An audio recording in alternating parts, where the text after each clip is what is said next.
আসসালামু আলাইকুম।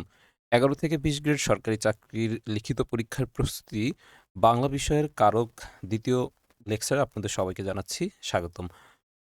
১ম লেকচারে আমরা আ কর্মকারক পর্যন্ত দেখিয়েছিলাম। আমি আপনাদেরকে আজকে করণকারক থেকে পরবর্তী বেশ কিছু আলোচনা আপনাদের সাথে করব। শুরু করছি।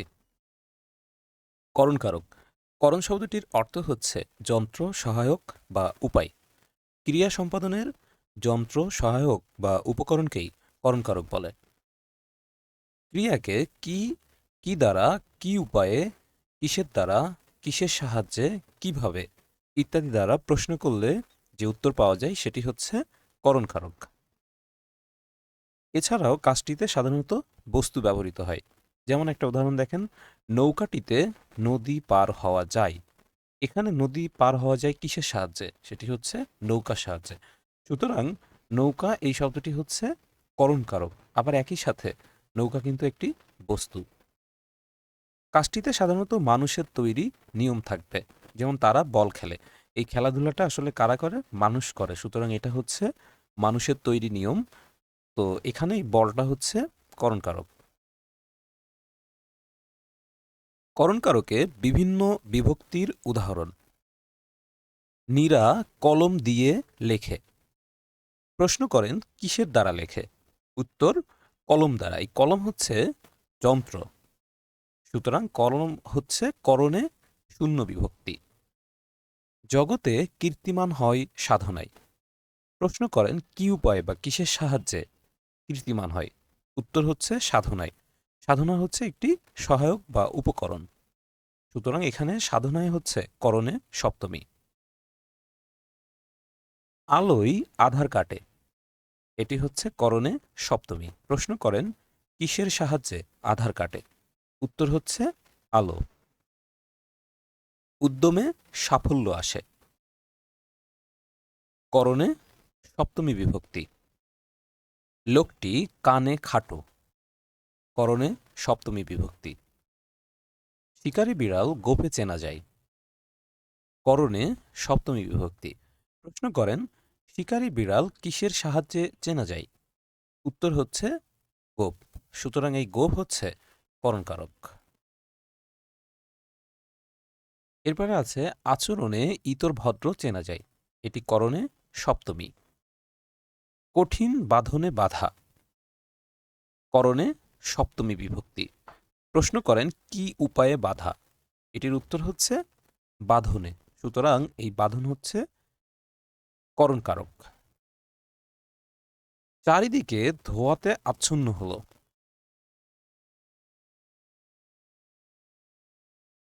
প্রশ্ন করেন কিসের সাহায্যে আচ্ছন্ন? উত্তর হচ্ছে ধোঁয়া। সুতরাং এই ধোঁয়া হচ্ছে করণকারক বা করণে সপ্তমী। ব্যবহারে বংশের পরিচয়। করণে সপ্তমী। টাকায় কি না হয়? প্রশ্ন করেন কিসের সাহায্যে কি না হয়? উত্তর হচ্ছে টাকা।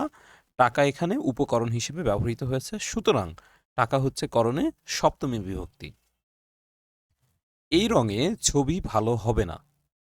এটি হচ্ছে করণে সপ্তমী বিভক্তি। এই কলমে ভালো লেখা হয় না। করণে সপ্তমী বিভক্তি। নতুন ধান্যে হবে নবান্ন। এটি হচ্ছে করণে সপ্তমী বিভক্তি। প্রশ্ন করেন কি দ্বারা নবান্ন হবে? উত্তর হচ্ছে নতুন ধান্যে। করণকারকের বিভিন্ন বিভক্তির উদাহরণ এটা হচ্ছে নবম দশম শ্রেণীর প্রথম বই থেকে।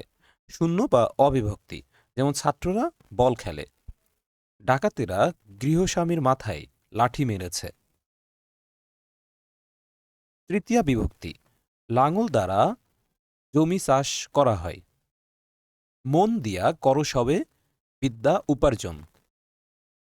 এরপরে আছে হচ্ছে সপ্তমী বিভক্তি, ফুলে ফুলে ঘর ভরেছে। শিকারী বিড়াল গোফে চেনা যায়। দেখেন এখানে যদি প্রশ্ন করা হয় যে শিকারী বিড়াল কি উপায়ে বা কিসের সাহায্যে চেনা যায়, সেই প্রশ্নের উত্তর কিন্তু গোপ। সুতরাং এই গোপ হচ্ছে সপ্তমী বিভক্তি করণে। এত সঠতা, এত যে ব্যথা, তবু যেন তা মধুতে মাখা। এখানে মধু হচ্ছে করণে সপ্তমী। চেষ্টায় সব হয়, চেষ্টাই হচ্ছে করণে সপ্তমী। এ সুতায় কাপড় হয় না, এটি হচ্ছে করণে সপ্তমী। এরপরে যেটা আছে সম্প্রদান কারক। কারকের ৪ নম্বর যেটা কারক সেটা হলো সম্প্রদান কারক। এটা সংজ্ঞা হচ্ছে যাকে সত্য ত্যাগ করে দান, অর্চনা, সাহায্য ইত্যাদি করা হয় তাকেই মূলত সম্প্রদান কারক বলে। সেটা হচ্ছে সংস্কৃত ব্যাকরণ অনুযায়ী। সম্প্রদান কারকে বস্তু নয়, ব্যক্তি মূলত হচ্ছে সম্প্রদান কারক। কিছু কিছু ব্যাকরণবিদ বা বৈয়াকরণ আছেন যারা সম্প্রদান কারক স্বীকার করেন না, কারণ কর্মকারক দ্বারাই সম্প্রদান কারকের কাজ সুন্দরভাবে সম্পাদন করা যায়। সম্প্রদান কারক চেনার জন্য কিছু নিয়ম আছে, যেমন ক্রিয়াকে, অর্থাৎ ক্রিয়া মানে হচ্ছে ভার্ব। ক্রিয়াকে যদি কাকে দ্বারা প্রশ্ন করে কোনো উত্তর পাওয়া যায় এবং সেটি যদি সত্য ত্যাগ করে দান, অর্চনা বা সাহায্য বোঝায়, সাথে পার্থিব কোনো প্রতিদান বা বিনিময় না থাকে, তখন তাকে কিন্তু সম্প্রদান কারক বলে। সম্প্রদান কারক সাধারণত নৈতিক, সামাজিক এবং পারলৌকিক বিষয়ের সাথে জড়িত। উদাহরণ, অন্ধজনে দেহ আলো। এখানে নৈতিক এবং পারলৌকিক বিষয় যুক্ত আছে, সুতরাং এই অন্ধজনে হচ্ছে সম্প্রদান কারক। সৎপাত্রে কন্যা দাও, এখানে কিন্তু একটা সামাজিক বিষয় জড়িত আছে, সুতরাং এই সৎপাত্রে কন্যা দাও এটিও হচ্ছে সম্প্রদান কারক। ভিক্ষুককে ভিক্ষা দাও, এই জায়গাটিতে সামাজিক এবং পারলৌকিক দুটি বিষয় যুক্ত আছে, সুতরাং এই ভিক্ষুককে হচ্ছে সম্প্রদান কারক। সম্প্রদান কারক ও কর্মকারক দেখতে একই রকম হলেও কর্মকারকে পার্থিব প্রতিদান, সত্য, বিনিময় ইত্যাদি থাকে, কিন্তু সম্প্রদান কারকে পার্থিব প্রতিদান, সত্য, বিনিময় এগুলো থাকে না বা এগুলোর অনুপস্থিতি থাকে। এই দুইটা পার্থক্যের মাধ্যমে বোঝা যায় যে কোনটা সম্প্রদান কারক এবং কোনটা কর্মকারক। সম্প্রদান কারকে বিভিন্ন বিভক্তির উদাহরণ, যেমন চতুর্থ বিভক্তি, ভিখারিকে ভিক্ষা দাও। সত্যত্যাগ করে না দিলে কিন্তু এটি আবার কর্মকারক হবে, যেমন ধোপাকে কাপড় দাও। ধোপাকে কাপড় দেওয়া হয় সাধারণত, ধোপাকে কাপড় দেওয়া হয় কাপড় ধৌত করার জন্য, এবং সেখানে ধোপাকে কিন্তু একটা পারিশ্রমিক দিতে হয়। অপরদিকে ভিখারিকে ভিক্ষা দেওয়া হয়, এখানে কিন্তু কোনো পারিশ্রমিক বা কোনো কিছু না, এখানে সামাজিক এবং পারলৌকিক বিষয় যুক্ত আছে। যেহেতু ধোপাকে কাপড় দেওয়ার কাজটি এখানে কোনো সত্য ত্যাগ হচ্ছে না এবং আর্থিক লেনদেনের ব্যাপারটি আছে, সেহেতু এটি হচ্ছে কর্মকারক। সপ্তমী বিভক্তির উদাহরণ, সৎ পাত্রে কন্যাদান করো, সমিতিতে চাঁদা দাও, অন্ধজনে দেহ আলো ইত্যাদি। নিমিত্তার্থে কে বিভক্তি যুক্ত হলে সেখানে চতুর্থ বিভক্তি হয়, যেমন বেলা যে পড়ে এলো, জলকে চলো। এরপরে যেটা আছে অপাদান কারক। অপাদান কারকের সংজ্ঞা হচ্ছে যা থেকে কিছু গৃহীত, বিচ্যুত, চাঁদ, বিরত, আরম্ভ, দূরীভূত, রক্ষিত, ভীত, পরাজিত, বঞ্চিত হয় এবং যা দেখে কেউ কেউ ভয় পায়, তাকেই মূলত অপাদান কারক বলে। অপাদান কারকের উদাহরণ, যেমন গৃহীত, মুক্তি থেকে শুক্তি থেকে মুক্ত মেলে, দুধ থেকে দই হয়, দুধ থেকে দধি হয়, পুকুর থেকে পানি এনেছি ইত্যাদি হচ্ছে এই গৃহীত এটার উদাহরণ। এরপরে যেটা আছে সেটা হচ্ছে বিচ্যুত। গাছ থেকে পাতা পড়ে, অর্থাৎ গাছ থেকে পড়ে যাচ্ছে বা বিচ্যুত হচ্ছে। মেঘ থেকে বৃষ্টি পড়ে, বাদলের ধারা ঝরে ঝরো ঝরো। চাঁদ, জমি থেকে ফসল পায়, খেজুর রসে গুড় হয়। জাত মানে হচ্ছে একটা জিনিস ছিল সেখান থেকে পরিবর্তিত হয়ে বা রূপান্তরিত হয়ে অন্য একটা জিনিসে পরিণত হচ্ছে। বিরত, অর্থাৎ কোনো কিছু থেকে নিজেকে দূরে রাখা, যেমন পাপে বিরত হও। এ ধরনের উদাহরণ থাকলেও সেটাকে আমরা অপাদান কারক বলবো। আরম্ভ, শুক্রবার থেকে পরীক্ষা শুরু, আগামীকাল থেকে ছুটি শুরু। পরীক্ষা এবং ছুটি এই দুটো শুরু হওয়া বা আরম্ভ হওয়া বোঝাচ্ছে, সুতরাং এটি হচ্ছে অপাদান কারক। এরপরে যেটা আছে দূরীভূত, অর্থাৎ কোনো কিছু শেষ হয়ে যাওয়া বা চলে যাওয়া। যেমন দেশ থেকে পঙ্গপাল চলে গেছে, গ্রাম থেকে দস্যুরা চলে গেছে। রক্ষিত, বিপদ থেকে বাঁচাও।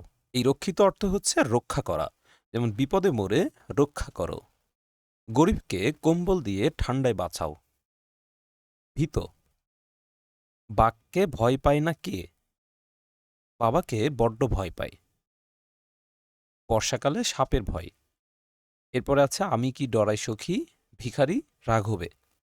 প্রত্যেকটি বাক্যে এখানে শব্দের মধ্যে ভয় বা ভীত এই অর্থটি প্রকাশ পেয়েছে, সুতরাং এটি হচ্ছে অপাদান কারকের উদাহরণ হবে।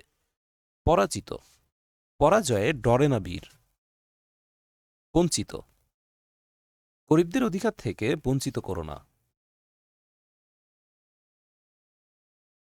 অপাদান কারক চেনার জন্য বেশ কিছু নিয়ম আছে, আমরা সেগুলো একটু আপনাদেরকে দেখিয়ে দিচ্ছি। হতে থেকে চেয়ে ইত্যাদি বোঝালে অপাদান কারক হয়। যেমন লোভে পাপ, পাপে মৃত্যু। এখানে থেকে এটি উজ্জ আছে।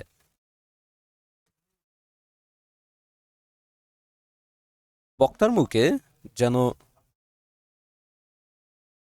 বক্তার মুখে যেন খই পড়ল, এখানে থেকে এই শব্দটি উজ্জ আছে।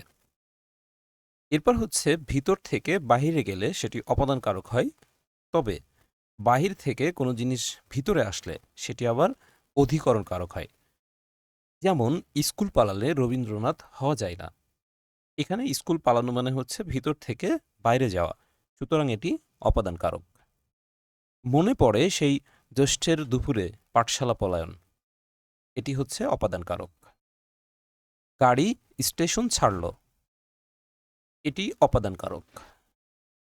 এরপরে হচ্ছে গাড়ি স্টেশন আসলো, এখানে কিন্তু বাহির থেকে ভিতরে আসা অর্থাৎ বাইরে থেকে স্টেশনের ভিতরে আসাকে বোঝাচ্ছে, সুতরাং এটি অধিকরণ কারক হবে। বস্তুর রূপান্তর ঘটলে সেটি অপাদান কারক হবে।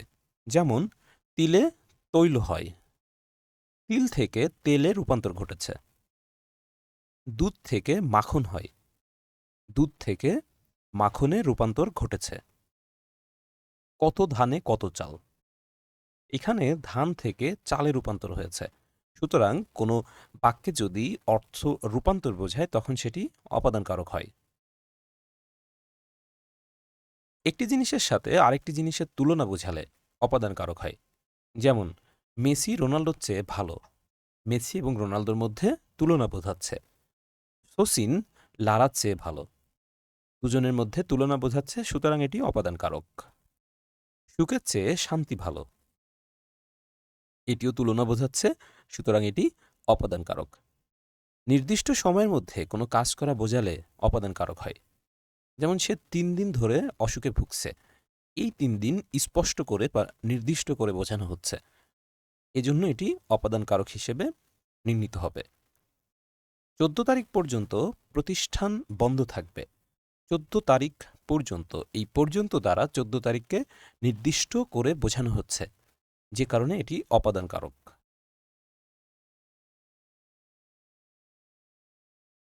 অপাদান কারকে বিভিন্ন বিভক্তির উদাহরণ।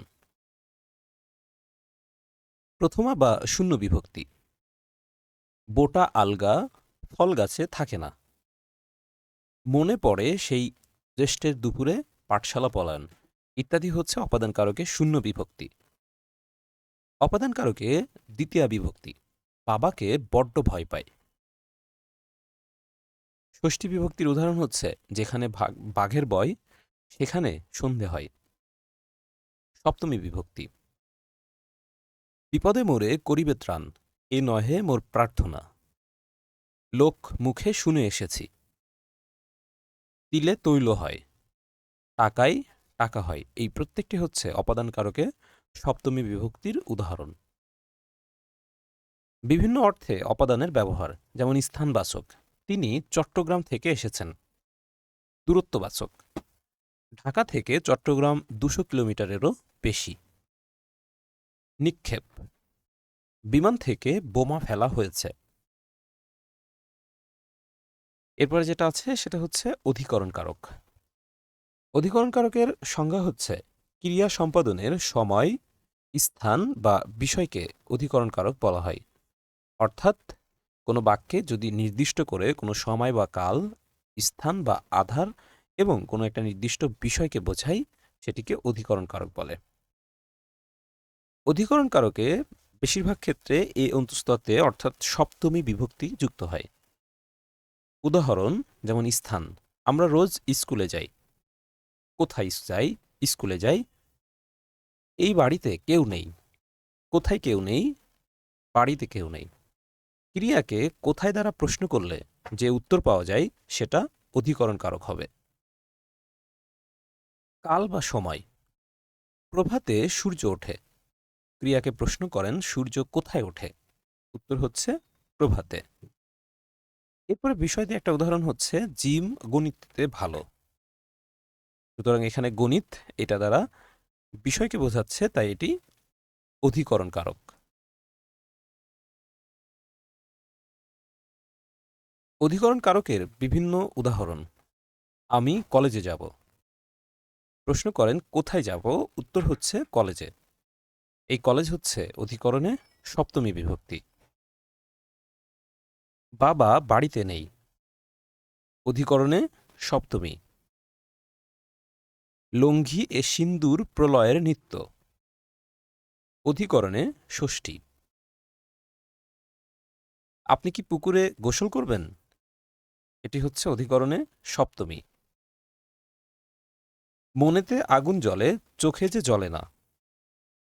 এটি হচ্ছে অধিকরণে সপ্তমী। ক্রিয়াকে প্রশ্ন করেন কোথায় আগুন জ্বলে? উত্তর হচ্ছে মনেতে। সুতরাং এই মনেতে হচ্ছে অধিকরণে সপ্তমী। বাড়ি যাব, এটি অধিকরণে শূন্য বিভক্তির উদাহরণ।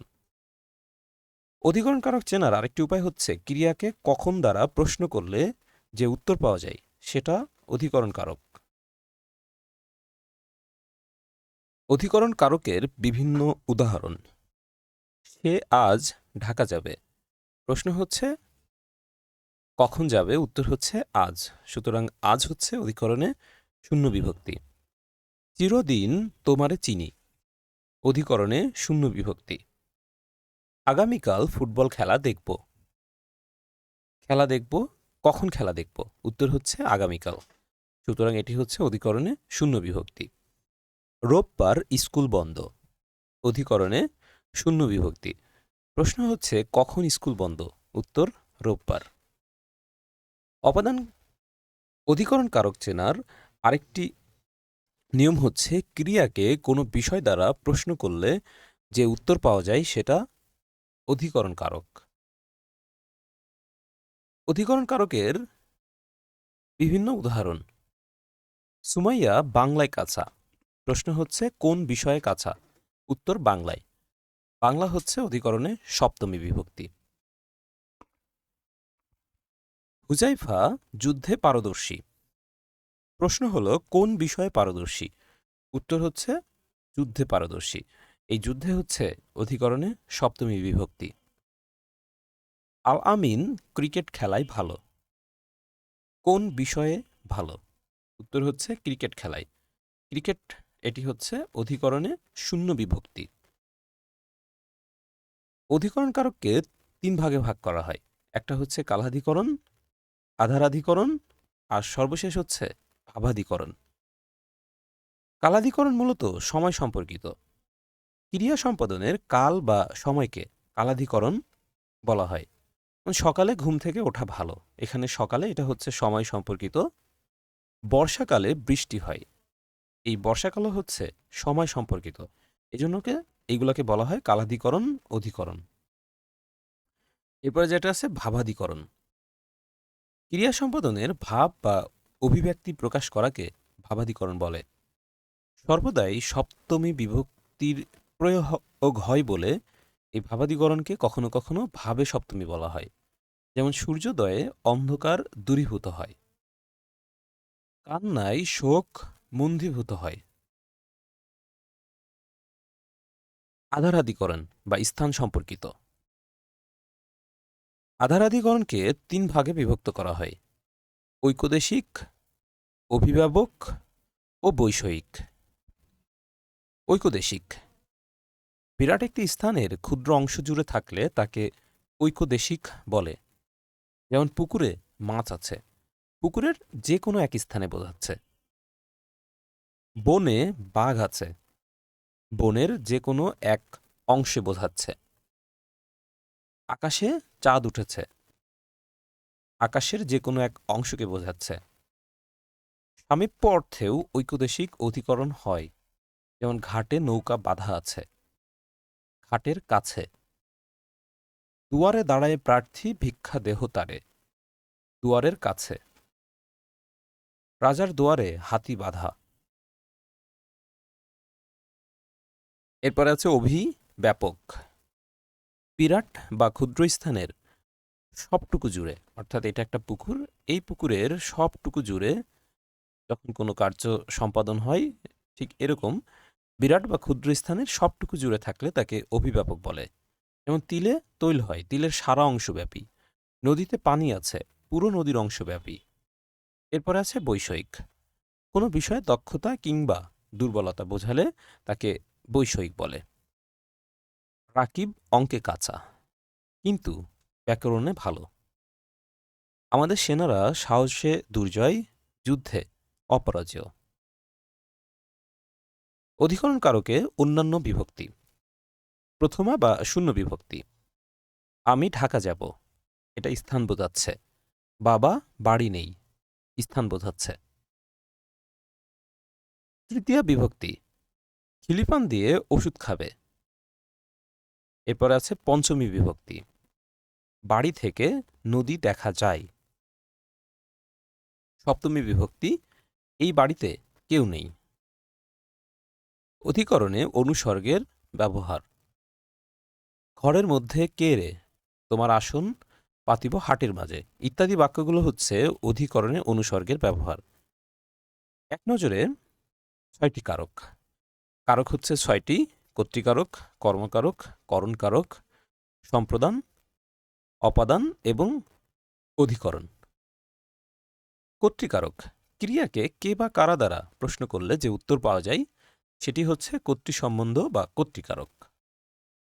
ক্রিয়াকে কি বা কাকে দ্বারা প্রশ্ন করলে যে উত্তর পাওয়া যায় সেটি হচ্ছে কর্মসম্বন্ধ বা কর্মকারক।